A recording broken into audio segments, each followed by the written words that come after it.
football. He hands off to Shuttlesworth. And did it right. Michigan touchdown. Touchdown, Billy Taylor. Shoelaces dropping in the wind. We shy away from no challenge or opponent. We bow to no man. We bow to no program. We are Michigan. I am Brett with 1T with Mid State Sports Corner here with Brett with 2 T's. And we are doing University of Michigan Flint hockey team today. And guys, you are not going to want to miss this. We're going to take you through the locker room. We're going to show you some changes that the program has made over the last several years. And most importantly, it's our home away from home, right? So let's go in and check it out. Brett from Mid-State Sports Corner here. I'm with head coach UofM Flint Hockey, Nick Carstens here. Nick, how you doing? I'm great. How are you? You're doing well. And Nick's going to take us on the locker room tour of the UofM Flint Hockey team. And he's just going to show us all the improvements they've done and what's going on for this upcoming season. So, Nick, take it away. So we got my office is right here. We walk down this way here, come into the players' room. So, as you can see here, we're game day ready. The thing that we've kind of committed to over the last couple seasons here is we want our players to feel like they're pro. So the idea would be that they feel like a pro, they play like a pro. So we like to make them feel like they're at home, and that they're playing at the professional level. So that way we have everything dressed up for them when they come in. We have the good look here. As far as the locker room goes, we've put a lot of time and effort into making a house a home, right? So when we started here, it was basically just stalls. We painted them. One touch I like here is on all the nameplates, you got the hometown of the kids. Correct. I love that. That's awesome. So where's the farthest that someone's come to play? I see New Hampshire here. This would be Cranbrook, British Columbia. No shit. So we have from Cranbrook, British Columbia, all the way to East Kingston, New Hampshire. So we got it covered from coast to coast. We have a Puyallup, Washington. And then everywhere in between. We got a Billings, Montana, Deering, Georgia. We've got a Harlem, New York. We have 2 kids from the Upper Peninsula. We have a Sheboygan and Alpena, Buffalo, Minnesota, 2 Grosse Pointe, Michigans. We have a Sioux Falls, South Dakota. We got a local kid over here, Grand Blanc. Yep, we have 1 Grand Blanc. He's going to be we have 1 Grand Blanc and we have 1 Fenton. Okay. Other than that, we're, everybody's pretty much spread out. All right, yeah. Let's hear about this. This is nice. Let's hear about it. So that is you watch the 24/7 docuseries about, the Pittsburgh Penguins and the Washington Capitals when they're going to play outdoors. So this is our version of the Mustache Boy. So once a month we'll do a shootout at the end of a practice, and the loser actually has to wear that bucket, in the next shootout. We don't make them wear it in the practice for safety concerns, but there's not a lot. We call that the yellow bucket. It's kind of evolved over the years, but that's what the final turnout is there. So So then if you are the last person to score in the shootout, you get that bucket, and you have to wear it for the next shootout, and you go first in it. Is it sacred? Don't touch the logo? 100%. All right. So we fight that battle, right? So obviously in the summertime we pull in other teams that are in here and stuff like that, but and as we add new freshmen every year, we have to remind them to not step on the logo. Is there a punishment if it does happen? We don't have one established because it doesn't happen very often. With us being such a young team, we have no seniors this year. Last year we had 22 freshmen and sophomores, so we were kind of trying to get them get the standards and all that stuff ingrained in them. So we kind of beat it into their head, like you don't step on the logo under any circumstance. Right. So take us through the game jerseys this year. I like the gray look. That's different. Yep. And I love it. You just highlight Flint. Yep. Which is awesome. Yep. So we went to that logo, I want to say 3 years ago. If you guys want to come over here, I can kind of show you what we went through there. So we kind of went with we had the M Flint jerseys because we're on the road. We know that we want to represent the university well. So we got the M Flint Block M logo on the blue jerseys, and then we had them create kind of we didn't have home jerseys right away. So we went with this logo on the yellow jerseys for our home jerseys. Okay, and then you got the nameplates on the back of everything here, and then this year we're adding these whites. So I like that's a clean look there. We have white jerseys here that we added for our home jerseys. So that'll be our. We have a full 4 set round out. All right. You want to take us to the coach's office? Show us what you got there. Absolutely. So kind of the same thing here as the locker room. We redid the locker room floor every time we redid the office floor every time we did the locker room floor. What team was this one? So that's going to be 2012, 2013. That picture was actually taken. We beat Davenport in double overtime in the national semifinal. Get in the middle there. There's someone familiar. Yeah, that's me right there. That's With the Fu Manchu? Yep, absolutely. So, actually, in that picture, you got me up there. Right below me to the left is going to be one of my assistant coaches, Dan Smith, as well. I recognize a couple people in this picture. So Dan Smith actually scored the overtime winner with 41.2 seconds left in the national semifinal. We never thought that we would get to a point where we were 85-90% out of state and international, but here we are, right? So, and with us moving to the Division I level, we're going to see more of that continue as well. So I just want to dive in a little bit to what was the state of the program when you took it over, and what were some of the things you noticed right away that you wanted to kind of implement or change to kind of make it to where it is today? So when I took over as the head coach, it was the year after COVID. Mm-hmm. So with nobody playing that year, we lost 2 graduating classes and weren't really able to recruit due to the fact that nobody else was playing as well. So we lost 2 graduating classes. We showed up to tryouts with 9 players total. At that point, I told the guys, we have to get to 15 just for sheer numbers. And, we play 20-minute stop time periods, and to get through a full season with 9 players at a full contact level, it's just not possible. So we did. We got to, I want to say 16 players. We didn't end up the year winless. I think we ended up 4-12. We shaved the schedule down as much as we could just to bypass and get through the year. So the first thing was going to be we had to hit the recruiting trail hard. So that we did. I want to say we brought in 12 freshmen the next year. The year after that, we brought in another 13. The year after that, we brought in 11. And then this year, we brought in another 8. Wow. So, as for last year, we had 22 freshmen and sophomores, just to kind of put that into perspective. I am here with Joe Barry, assistant coach for UofM Flint hockey. So how did you get into this? So I was actually a part of the very first team back in 2007. I was going to school as a sophomore at UofM Flint, kind of figured my hockey career was over. I was committed to going to school. And then there was a flyer that said, hey, we're starting a club team. I had no idea what the ACHA was. It was kind of in its infancy back then. It was a bit of the Wild West. But I went out and I'm like, hey, let's see what it's all about. We had like 12 guys show up. It was 80 degrees out on like an August day. And we all kind of looked around. We're like, all right, I guess we'll give this a go and see what happens. And, we had a great time. We didn't have a very good season record-wise, but, still some of the guys I played with on those couple teams are like some of my best friends. So I played for 3 years, and, a few years later they were playing for the national championship. That's awesome. I know a lot of the guys on that team, and we kind of overlapped, and, I was out of the game for a few years, and then one of the guys I played with, Mike Shunat, was coaching at the time. Oh, shoot. Good old Shoe. Good old Shoe. So he called me. I was like, hey, you want to be an assistant? So I joined the staff about 9 years ago. Came on, started coaching with Nick and Shoe, and, enjoyed being around the guys again. That's what you miss, right? When you're not playing, it's just mixing it up in the locker room. So kind of scratched that itch a little bit, and, it's crazy to see where the programs came since I started until now. It's pretty amazing. So what's your role as the assistant coach? So I run our penalty kill, defensive zone structure, stuff like that. And really we kind of help out. We have a pretty good group of guys here that put our head together kind of every week and figure out like, okay, what do we need to work on? What do we need to, be successful at to be better next weekend? Yeah. All right. Well, Joe, awesome. Thank you very much Appreciate for it. this. Yeah, it's awesome. Last year, film and everything, was done up here. Of course, you got the air horn. Yeah. You guys you do rock, paper, scissors, who gets the wrong horn? That horn is absurdly loud. Oh, I know. But what you see there, we're in the process of building a new additional press box. Yeah.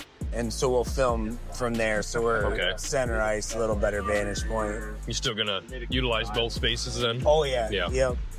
Yeah. So It's a lot of improvements, though. I mean, obviously this ring matched the other one pretty evenly, but yeah. this is a little more tailored to the program now. The colors, the press box. I mean, just minor things, but major advantages. Kind of giving you that more of that pro team feel, right? Yeah. And yeah. a Well, little that's more legitimacy to the and that's to the cause. thing that Nick pushes that I think is so cool. Like, he goes the extra mile to make sure that they feel professional, right? Yes. Like, right down to the details, like the locker room set up for them on game day. The jerseys are hung a certain way. The socks are out. Like, he gets here early and sets up the hallway for them, because obviously we can't leave the hallway the way it is now. Yeah. Or things will grow legs, but Right. and plus it's we need to keep things open up for the youth organization too. But Nick goes the extra mile every time to make sure that it's done in a professional way. All right. Brett from Mid-State Sports Corner here. I am here with Dan Smith. an assistant coach, right? Yes, sir. All right. So what's your role with the team as an assistant coach? Primarily forwards. Work on the forward end, get support from Jared and Nick up front. Gotcha. So did you play for Michigan UofM Flint? I played the team's third year, which would have been the fall of 2009. Okay. My first year. All right. And do you still play on Sunday nights, Thursday nights, anything like that? No, not so much anymore. When I stopped playing, because I ran out of eligibility, I kind of walked away from the game a little bit. Went and chased the adult life and a career path.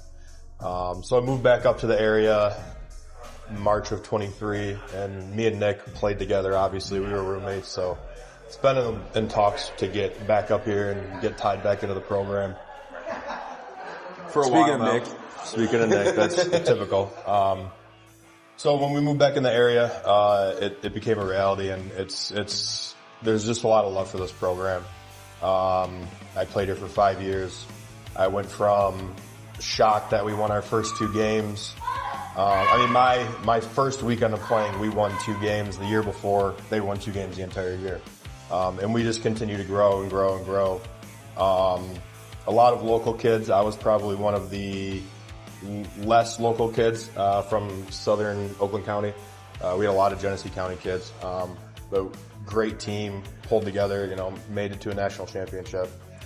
So I've been here for the dog days. I've been here for some of the high points, and it's definitely a program worth giving back to, and that's why we come around. So friends of the program, Trevor Bushnell and Jake Breshnick? I know every one of them. I know every one of them. Those are 2 inches. They play all on our Sunday team. So. Yeah, they were all at my wedding. I still talk to them. See, Breshnick's having twin boys now, so. Oh, isn't that crazy? Yep. Jake's having twins. Jake's just having kids alone? Yeah. It's just wild. Yeah, it's crazy. So it's between Joe, me, Nick, we cover 8 years of this program's history That's as awesome. players, and then I don't even know how many as coaches. That's awesome. The whole coaching staff is alumni of the program as well, so it adds that nostalgic feel that you got heart for the program. Absolutely, and that's we're not a big budget team, we're not a big budget school. We just got a lot of guys that love the game and are willing to give back to it. And all the credit to Nick. He works incredibly hard to get all the little things you see going on, right? Stuff that you don't think matters, having your jersey hung up when you walk into the locker room on a game day, right? He's in here doing all that. So this program owes him a huge debt for sure. I'm happy to give some time, not as much time. I don't know how he does it. He burns the candle at both ends, but it's all to put the program in a better place, right? It's a lot of good memories.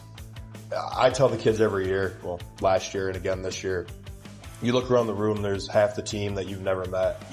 And, 10 years from now, 15 years from now, you're going to have friends for life. They're going to have stood in your wedding. You're going to be there when they have kids. You're going to be there when they get married. So, it's a great program to be part of and take advantage of it. So you said you grew up in southern Oakland County. What teams did you play for growing up? I played in Royal Oak. I played travel hockey in Royal Oak growing up, and then I went and played high school hockey at Clarkston. All right. Yep. So one last question. Uncrustable guy, right? No. Come on. No. If you had to choose grape or strawberry jelly, though? Grape all day. Grape all day. Love it. All love for great. But thanks for taking the time to do this, and good luck today. Yeah, man. Appreciate you. Appreciate it. Brett from Mid-State Sports Corner here. I am here with... Grayson Meisner, captain of University of Michigan Flint hockey team. Where are you from? I'm from Cranbrook, British Columbia. Oh, you are the British Columbia. Yeah, that's awesome. Super far away. So what's been the transition like from British Columbia to here? It's been quite a lot actually. It's weird. I don't know. It's a lot drier here. Like no Tim Hortons. I don't know. What are you talking about? There's one like 5 minutes down the road. It's not the same, man. Come on. Oh, come on. All right, but I do got a little question for you. What's your game day ritual look like? Game day ritual? I mean, I got this suit with a turtleneck, and I always show up with it, and then slick my hair back.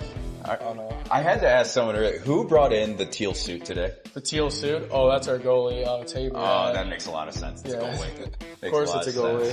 But, so, where did you play before this? I played for the Cranbrook Bucks. Okay. Back at home. Yeah. Nice. U18 minor hockey. All right. So, are you an Uncrustable guy? No, not an Uncrustable guy. You? Cut him. No, it's all good. But if you were, do you like peanut butter and jelly? I don't mind it. Grape or strawberry jelly? Strawberry, for sure. Come on. Cut in. Thanks, dude. That's all I got for you. Thanks. I am Brett with Mid-State Sports Corner here with Colin Carpenter.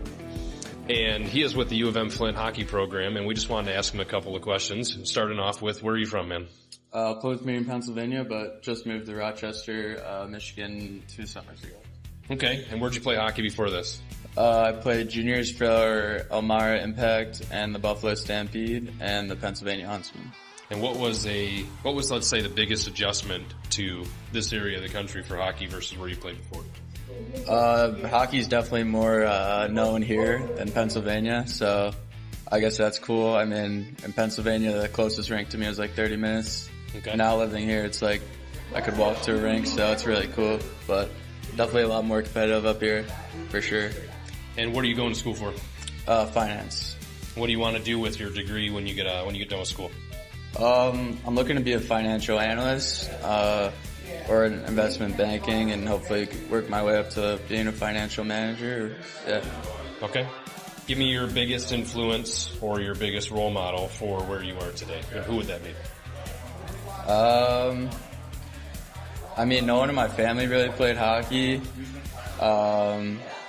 But I'm a big Penguins guy, so I'd probably say Sidney Crosby. Oof, I look up to him a lot. Tough look in this area. I know, yeah. So.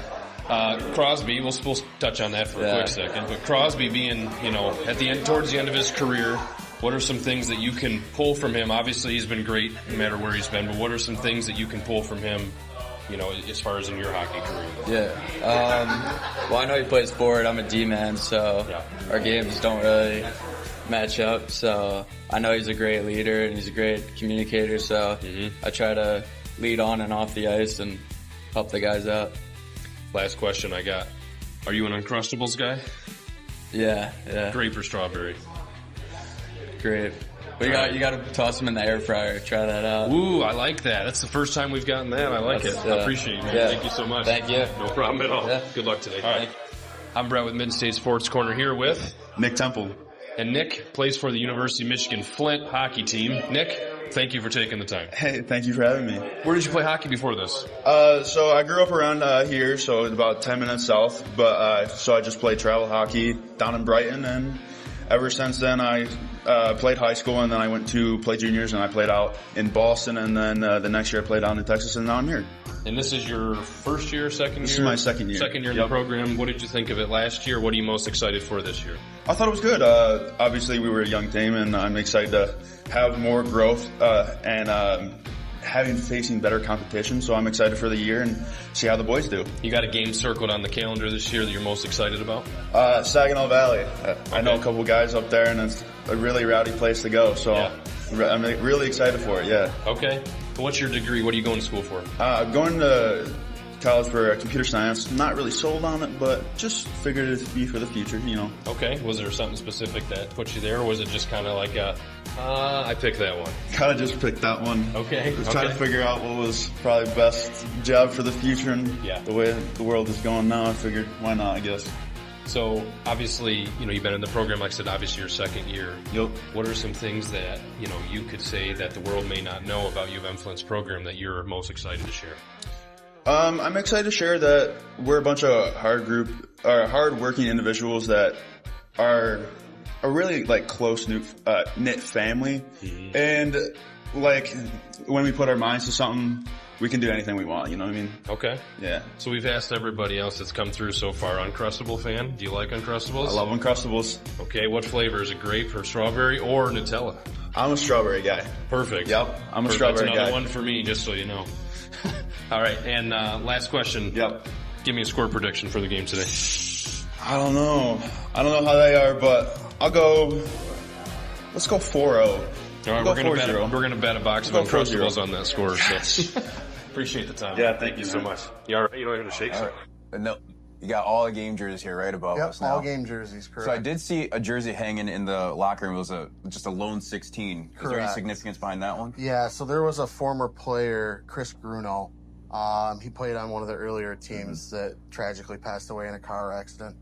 So we, at that time, retired the number 16. So that hangs up in the room, and nobody's wore it since. So that's the story behind that.